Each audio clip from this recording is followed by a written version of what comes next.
Evening students, तो हम लोग जो ऑसिलेशन का चैप्टर पढ़ रहे थे उसी सीरीज को कंटिन्यू करते हुए अब हम देखेंगे कि टाइम पीरियड ऑफ ऑसिलेशन कैसे निकाला जाता है। डिफरेंट सिस्टम्स के लिए हम टाइम पीरियड कैसे कैलकुलेट करेंगे ऑसिलेशंस का। तो देखो, बेसिकली जो टाइम पीरियड होता है ऑसिलेशंस का, उसको निकालने के कुछ प्रॉपर स्टेप्स होते हैं। अगर आप उनको फॉलो करके टाइम पीरियड निकालने जाएंगे ना तो आपको थोड़ा इजी होगा।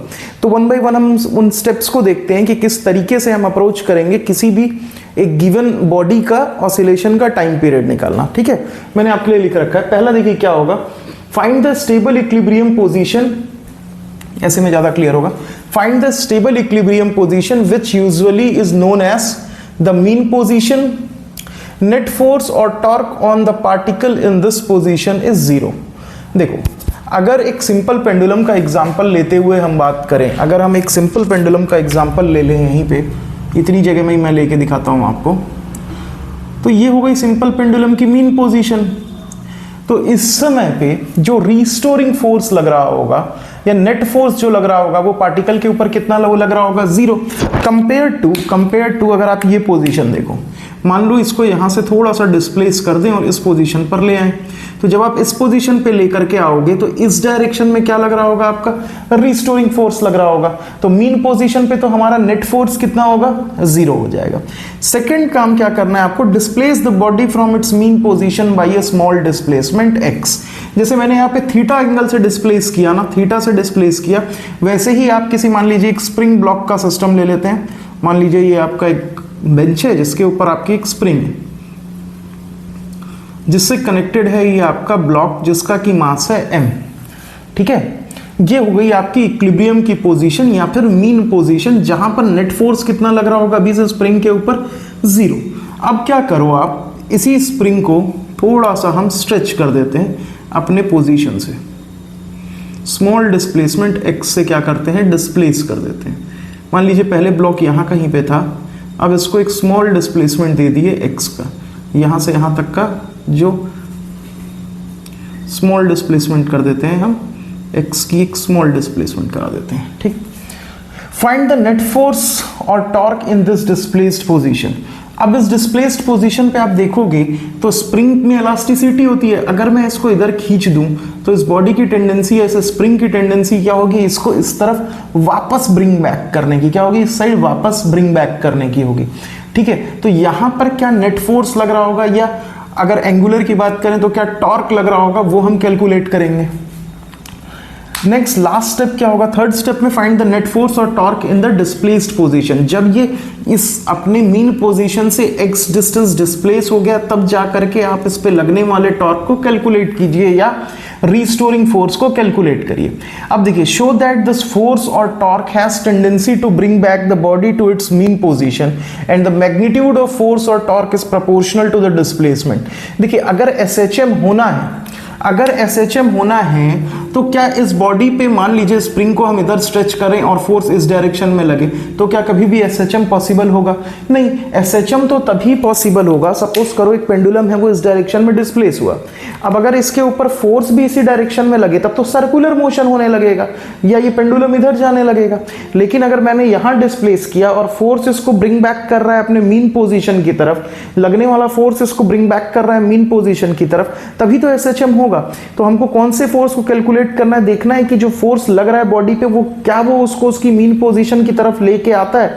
अगर ये फोर्स उसको मीन पोजीशन की तरफ लाता है, प्लस फोर्स किसके प्रोपोर्शनल होता है, डिस्प्लेसमेंट के, और नेगेटिव डायरेक्शन में, तब हम क्या कहेंगे कि ये बॉडी क्या कर रही है, हमारी ऑसिलेशन कर रही है। फोर्स प्रोपोर्शनल होना चाहिए डिस्प्लेसमेंट के, और एक चीज होनी चाहिए कि फोर्स जो होना चाहिए वो कैसा होना चाहिए, रीस्टोरिंग होना चाहिए, मतलब F is proportional to minus of x मिलना चाहिए आपको। ठीक, ये जब चारों पैरामीटर्स को आप चेक कर लेंगे तो उसके बाद जाकर के हम इस फोर्स की इक्वेशन की यूज करते हुए या इसका हेल्प लेते हुए क्या फाइंड आउट कर सकते हैं, किसी भी गिवन ऑब्जेक्ट का टाइम पीरियड निकाल सकते हैं अगर वो सिंपल हार्मोनिक मोशन कर रहा होगा। अब क्या करते हैं, इन्हीं चार तरीकों की हेल्प से हम एक स्प्रिंग और मास के सिस्टम को लेंगे और उसके डिफरेंट सिचुएशंस पे हम कोशिश करेंगे कि उसका क्या निकाल सके, टाइम पीरियड निकाल सके। वैसे ही फिर हम एक पेंडुलम लेंगे और उसमें हम ये चारों जो स्टेप्स हैं इसको फॉलो करते हुए उसका टाइम पीरियड निकालेंगे। फिर हम देखेंगे कि अगर किसी बॉल को एक यू शेप के ट्यूब में डाल दें तो यू शेप के ट्यूब में कैसे वो ऑसिलेट कर सकता है, या यू शेप के ट्यूब में अगर वाटर को भर दें, पानी भर दें, कोई लिक्विड भर दें, तो वो कैसे ऑसिलेट करेगा। फिर हम देखेंगे कि अगर अर्थ में हम थ्रू द डायमीटर एक टनल डिग करें और उसमें किसी बॉल को डालें तो वो कैसे एसएचएम करेगी। फिर हम देख सकते हैं कि अगर किसी कंटेनर को वाटर में रख दें तो वो किस टाइप से एसएचएम करेगा। ये सारी चीजों को हम अभी देखते हैं, ठीक है। अब एक और देख लेंगे मोटी, रोक दूं फालतू क्योंकि मेमोरी जाएगी ना। तो चलिए देखते हैं oscillation due to a spring. इसमें पहले हॉरिजॉन्टल स्प्रिंग का केस देखेंगे, फिर वर्टिकल स्प्रिंग पे आएंगे। देखो मान लो एक हॉरिजॉन्टल टेबल है जिस पे एक स्प्रिंग रखी हुई है, जिसका एक एंड जो है, स्प्रिंग का जो एक एंड है वो किसी रिजिड वॉल से क्या है, फिक्स्ड है, और दूसरे एंड पे हम क्या करते हैं, यहां पर एक मास m लगा देते हैं। ध्यान से देखना, ये हो गया हमारा फर्स्ट सिचुएशन, ठीक है। यहां पर जो देखोगे आप कि स्प्रिंग की नॉर्मल लेंथ मान लो L है, स्प्रिंग की नॉर्मल लेंथ L है। इस केस में स्प्रिंग अपनी नॉर्मल लेंथ के ऊपर रखा हुआ है और उसके साथ एक मास m अटैच्ड है। मास का mg जो है वो नीचे लग रहा होगा, और ये नॉर्मल रिएक्शन जो लग रहा होगा उस ऊपर की तरफ, ये इसके कारण से क्या हो रहा होगा, जो सरफेस नॉर्मल रिएक्शन लगा रहा होगा उसके कारण से ये mg क्या हो जा रहा होगा, बैलेंस हो जा रहा होगा। सेकेंड स्टेप में क्या करना होता है, मतलब ये हमने देखा कि ये स्प्रिंग का कौन सा पोजीशन है, इक्विलिब्रियम वाला पोजीशन है, जहां पे नेट फोर्स कितनी आ रही है, हमारी 0 आ रही है, ठीक है। नेक्स्ट सिचुएशन में हमको क्या करना होता है कि हम इस स्प्रिंग को इसके जो इक्विलिब्रियम पोजीशन है उससे थोड़ा सा डिस्प्लेस करते हैं। चलिए तो इसी स्प्रिंग के ठीक नीचे नेक्स्ट फिगर ड्रॉ करेंगे ताकि समझने में आसानी हो। देखो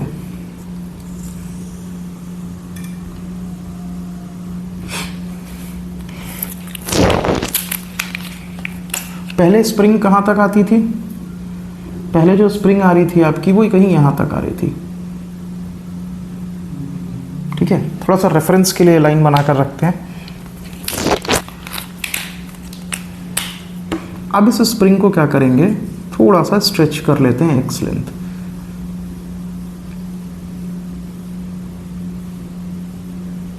ठीक। पहले जो स्प्रिंग यहां तक आ रही थी, अब ये स्प्रिंग यहां तक थोड़ा सा स्ट्रेच हो गई। कितना डिस्टेंस स्ट्रेच हो गई, तो मान लो x स्ट्रेच हो गई स्प्रिंग, ठीक। अब जब ये मान लो कि जो ये स्प्रिंग थी इसका रिस्टोरिंग जो फोर्स था, स्प्रिंग का जो स्प्रिंग कांस्टेंट था, सॉरी, वो कितना है k। यहाँ पे स्प्रिंग कांस्टेंट कितना है k। हमने इसको डिस्प्लेस किया इसकी ओरिजिनल पोजीशन से या इक्विलिब्रियम वाली पोजीशन से, कितना डिस्टेंस डिस्प्लेस कर दिया, x डिस्टेंस डिस्प्लेस कर दिया। ये है वही मास m जो लगा था आपका बॉडी का। फिर से वही चीजें होंगी कि नीचे क्या लग रहा होगा आपका mg, और इस टाइम पे ऊपर क्या लग रहा होगा आपका, सरफेस क्या लगा रहा होगा, नॉर्मल रिएक्शन। लेकिन क्योंकि ये स्प्रिंग अब स्ट्रेच हो गया है तो स्प्रिंग की टेंडेंसी क्या होगी, इस स्प्रिंग की टेंडेंसी क्या होगी कि ये मास को वापस लेकर के आए, कहां पे, अपने मीन पोजीशन की तरफ। ये स्प्रिंग की क्या टेंडेंसी होगी कि ये वापस मास को पुल करके कहां लेकर के आएगा, अपनी मीन पोजीशन की तरफ, ठीक है। अब ये इस तरफ लेकर के आएगा स्प्रिंग को, ठीक। तो यहां पे जो फोर्स लग रही होगी इस डायरेक्शन में क्या लग रही होगी, एक रिस्टोरिंग फोर्स लग रही होगी, और वो किसके बराबर हो जाएगी आपकी, -k टाइम्स ऑफ x के बराबर हो जाएगी। तो यहां से देखो अब हमको क्या करना है, जो भी रिस्टोरिंग फोर्स आ रही है उसको मैंने क्या बोला था, वो अगर आपको स्टेप्स याद हो तो पहला आपको इक्विलिब्रियम पोजीशन फाइंड आउट करनी रहती है जहां पे नेट फोर्स कितनी हो रही हो, 0 हो रही हो। सेकंड सिचुएशन में आपको क्या करना होता है कि जो इक्विलिब्रियम पोजीशन होती है वहां से मास को थोड़ा सा क्या कर देना होता है, स्मॉल x डिस्टेंस डिस्प्लेस कर देना होता है। फिर जाके यहाँ पर आपको फोर्स का इक्वेशन लिखना होता है, तो आप फोर्स का इक्वेशन लिख लीजिए। तो जो तीसरा स्टेप रहेगा आपका फोर्स का इक्वेशन F इक्वल्स टू क्या हो जाएगा आपका -kx। तो यहां से आप देख रहे होंगे कि F इज प्रोपोर्शनल टू क्या आ जा रहा है, x आ जा रहा है, जो कि बता रहा है कि हमको क्या हो रहा होगा, यहां पर हो रहा होगा SHM, क्योंकि फोर्स किधर लग रहा है, टुवर्ड्स द नेगेटिव साइड। मतलब जिधर भी फोर्स लग रहा है, फोर्स इज बॉडी की मूवमेंट को किधर ले आ रहा है, towards the mean position. Force किधर लेके आ रहा है इस बॉडी को, टुवर्ड्स द मीन पोजीशन, ठीक है। इसका मतलब यहां पर क्या हो रहा होगा, SHM हो रहा होगा। तीनों स्टेप्स आपने कर लिए, अब बस इसको सॉल्व करके आपको आंसर लिखने का टाइम आ गया। देखिए इसको सॉल्व कैसे करेंगे आप, F इज इक्वल्स टू हम पहुंच गए -kx तक। अब क्या लिख सकते हैं, F को हम क्या लिख सकते हैं, देखो हमारा F इक्वल्स टू क्या होता है, m इंटू ए, ठीक। तो लिख दो F इक्वल्स टू क्या हो जाएगा ma, और ये किसके प्रोपोर्शनल है, माइनस के एक्स के प्रोपोर्शनल है। यहां से a की वैल्यू को आप देखोगे तो कितनी आ जाएगी, माइनस के अपॉन एम इंटू एक्स। यहाँ पे हम लिख सकते हैं a इक्वल्स टू माइनस के अपॉन एम, जो ये फैक्टर होता है इस पूरे को हम किससे डिनोट कर लेते हैं, ओमेगा स्क्वायर से। तो ओमेगा स्क्वायर इक्वल्स टू कितना हो जाएगा, a equals to omega square X. हमको पता है कि ओमेगा की जो वैल्यू होती है वो किसके बराबर होती है, 2 पाई बाई टी के बराबर होती है। ओमेगा की वैल्यू किसके बराबर होती है, 2 पाई बाई टी के बराबर। यहां पर देखो ओमेगा स्क्वायर की वैल्यू क्या ली हुई है हमने, माइनस ऑफ के बाई एम।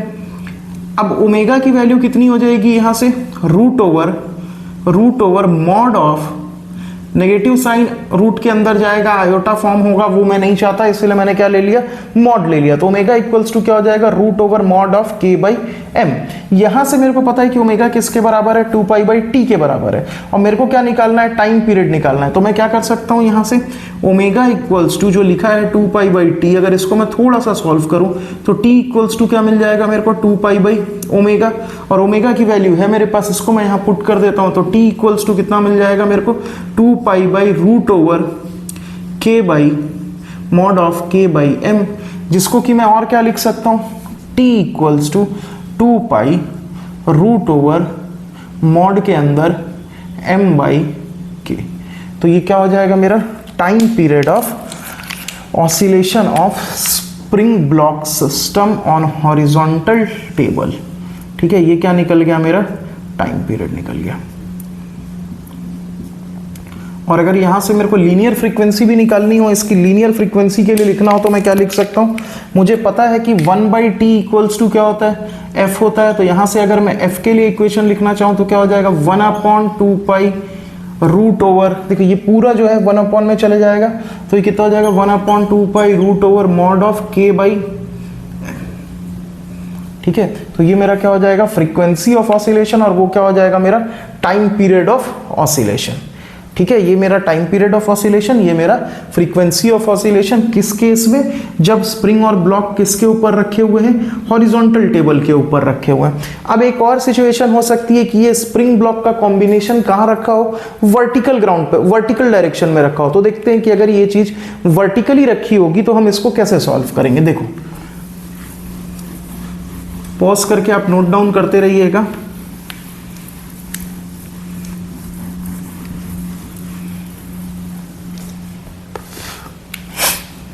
देखो, अगर हम वर्टिकल केस की बात करें तो 3 सिचुएशन हो सकती हैं, तीनों में आपको समझाता हूं। मान लीजिए पहला फिगर देखिए आप ध्यान से, ये आपकी स्प्रिंग है जिसकी जो नेचुरल लेंथ है वो कितनी है, एल। एक स्प्रिंग है जिसकी नेचुरल लेंथ कितनी है, एल। अब इस स्प्रिंग पे, अब इस स्प्रिंग पे क्या करते हैं, रेफरेंस के लिए मैं फिगर को प्रॉपर बनाने के लिए ये डॉट्स ड्रॉ कर लेता हूं। अब इस स्प्रिंग को क्या करते हैं, इसमें हम एक एम मास से लोड कर देते हैं, इस स्प्रिंग को लोडेड स्प्रिंग बना देते हैं।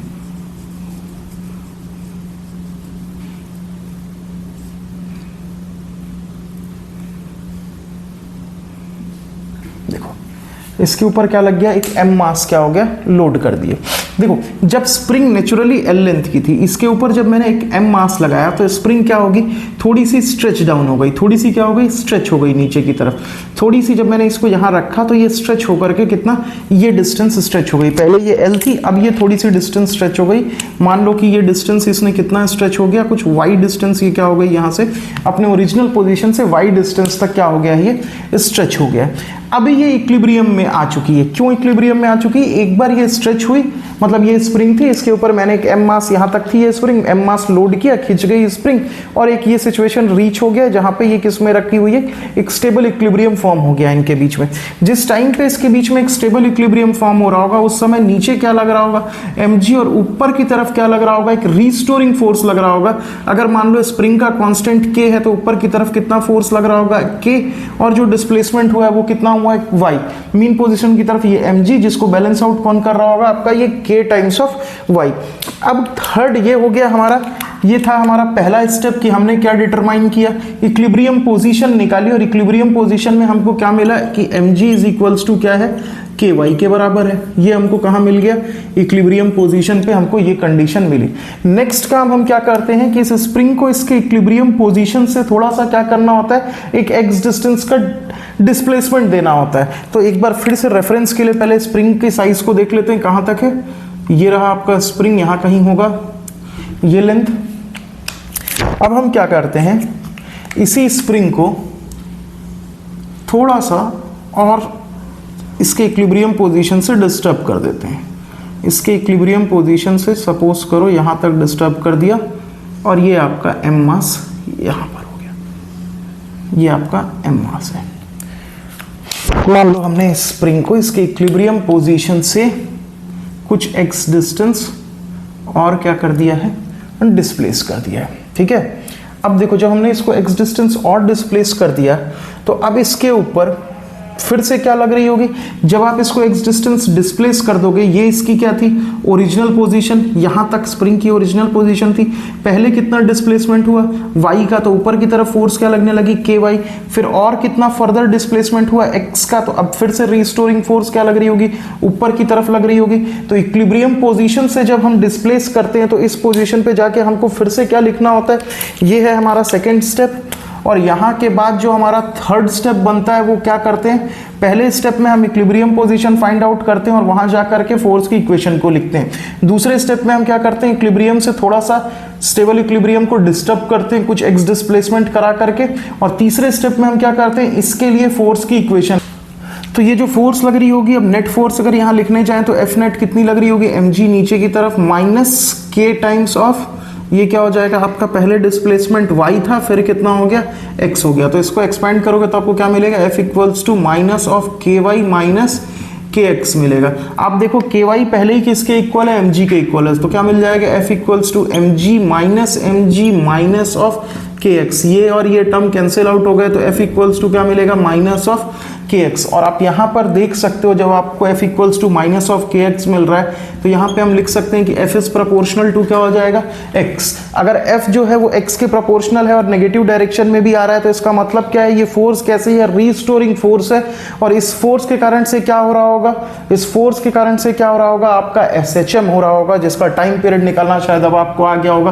फोर्स को हम फिर क्या लिख सकते हैं, ma इक्वल्स टू क्या हो जाएगा, minus of k x, a equals to क्या हो जाएगा, माइनस ऑफ के अपॉन m इंटू एक्स। फिर आप k अपॉन m को क्या लिख सकते हो, ओमेगा स्क्वायर की वैल्यू हो जाएगी minus of k by m, जहां पे आपका ओमेगा कितना हो जाएगा, root over mod of k by m। और ओमेगा किसके बराबर होता है, 2 पाई बाई t के बराबर होता है, तो ये किसके बराबर हो जाएगा, root over mod of k by m। आप इसको सॉल्व करोगे t के लिए, तो आपका आंसर क्या आ जाएगा, 2 pi root over mod of m by k। ठीक है, root over mod of m by k। तो यही आपका क्या बन जाएगा, देखिए यही पिछले स्टेप में भी आपको, पिछले वाले एग्जांपल में भी यही टाइम पीरियड मिला था, यहाँ पर भी आपको देखो सेम टाइम पीरियड मिल जाएगा कि t इक्वल्स टू कितना होता है, 2 pi root over mod of m by k। ठीक है, अब देखेंगे कि स्प्रिंग के कॉम्बिनेशंस के साथ क्या होगा। मान लीजिए 2 स्प्रिंग आपकी लगा दें हम सीरीज में, 2 स्प्रिंग लगा दें पैरेलल में, तो उन केसेस में क्या होता है, अब हम उसको डिस्कस करेंगे। ठीक है।